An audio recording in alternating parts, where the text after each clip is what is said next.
it's really interesting that you say that, because obviously being someone that came from an area that had no music venue, then moving to just down the road to a place that had only one music venue, you can imagine how my mind was blown when I went to Brighton.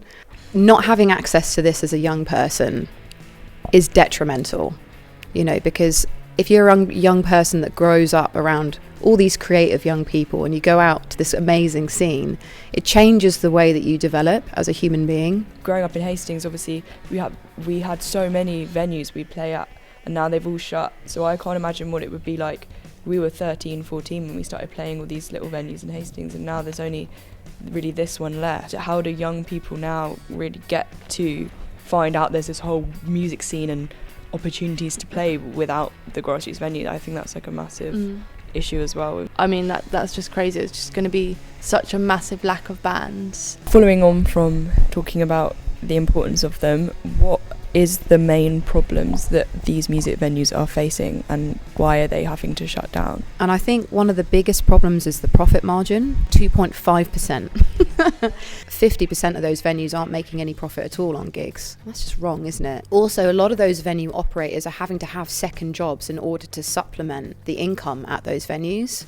Most music venues, I'd say, the majority of them are not owned by the people running them. They have landlords, and those landlords sometimes want to sell their venue. We do have a sister company called Music Venue Properties, which helps the community fundraise to buy those venues so that they stay in community ownership forever, which is actually one of the most progressive and exciting things I've ever heard of. And we've bought 7 venues so far.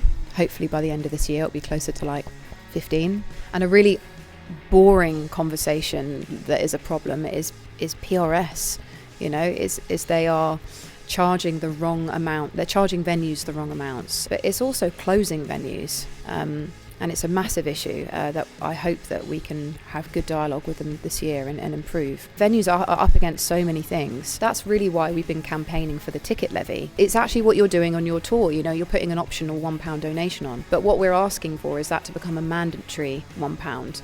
All of those massive shows like Taylor Swift, lovely Sam Fender, who's donated loads to us. You know, if you put £1 on all of those shows on each ticket, infiltrate that back into the grassroots, that will secure the whole grassroots scene.